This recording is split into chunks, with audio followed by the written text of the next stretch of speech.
Buenos días, profesor y compañeros ingenieros. En esta ocasión, nuestro grupo nos tocó exponer sobre los microarray. Nuestro grupo está conformado por 3 integrantes y primero les vendré a dar una pequeña introducción al tema. Estos microarray, o también conocido como microarreglos, vienen a ser una tecnología poderosa y muy versátil que ha ido revolucionando en el campo de la genómica y la biología molecular debido a sus características que presenta. Esta técnica viene a ser específica, viene a ser exacta y viene a ser aparentemente rápida, a comparación de las otras técnicas. Pero, ¿qué viene a ser o de qué trata esta técnica? Esta técnica trata de analizar la expresión génica o detectar ciertas variaciones que podamos tener en el ADN mediante análisis genéticos diversos basados en la miniaturización de procesos biológicos. Su procedimiento. Este va a contar de 4 fases. Primero viene a ser la extracción de las muestras. En esta parte se extrae ADN primero de las muestras, una muestra de control y una muestra experimental. Este ADN mediante el proceso de transcripción se va a convertir en ARN mensajero. Este ARN mensajero va a pasar a la siguiente fase, que viene a ser la síntesis. Este ARN mensajero se va a convertir en ADN complementario mediante la transcriptasa inversa. Y este ADN complementario se van a etiquetar con 2 ondas fluorescentes, tanto el ADN de control como el ADN experimental. En este caso, como en la imagen podemos ver, el ADN de control se va a visualizar de color rojo y el ADN experimental de color verde.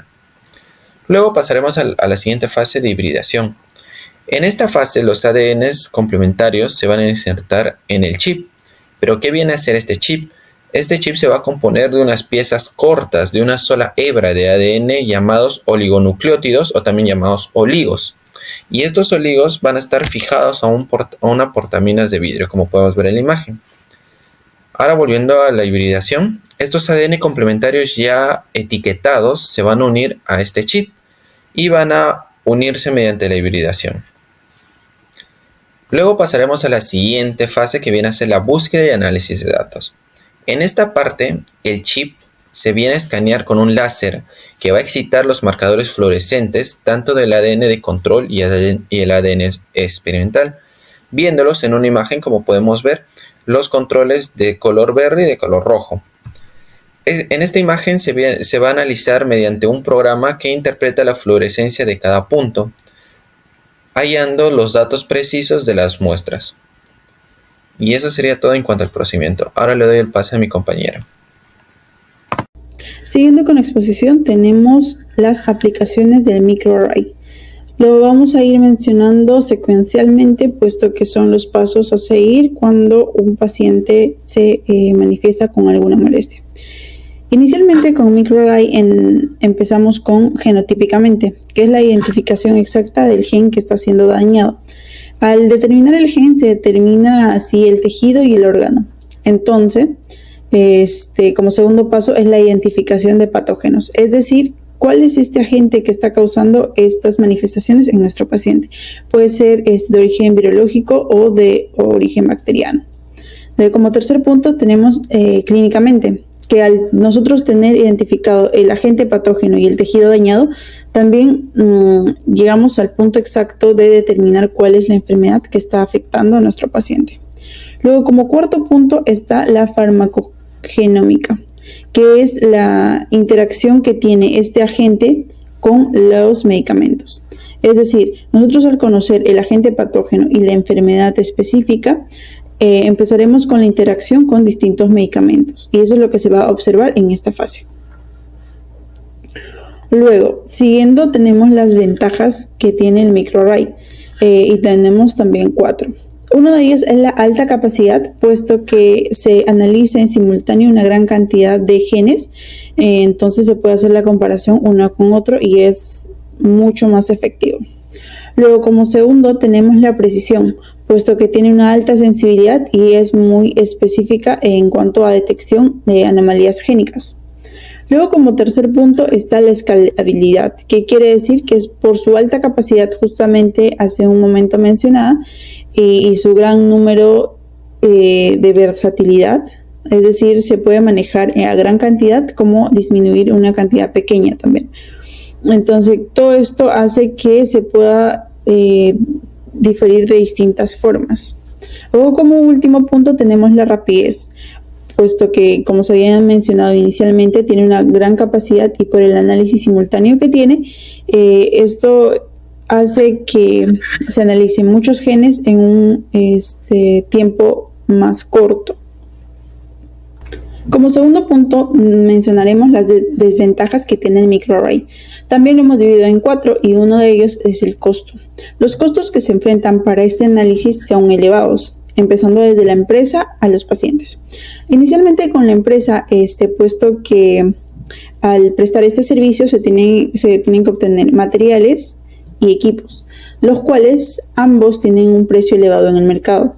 Seguido, ya después de que se obtenga estos materiales y equipos, dentro del local o centro donde se va a realizar estos análisis, también necesita que estos equipos estén en constante mantenimiento, que dicho sea de paso, también tiene un precio elevado.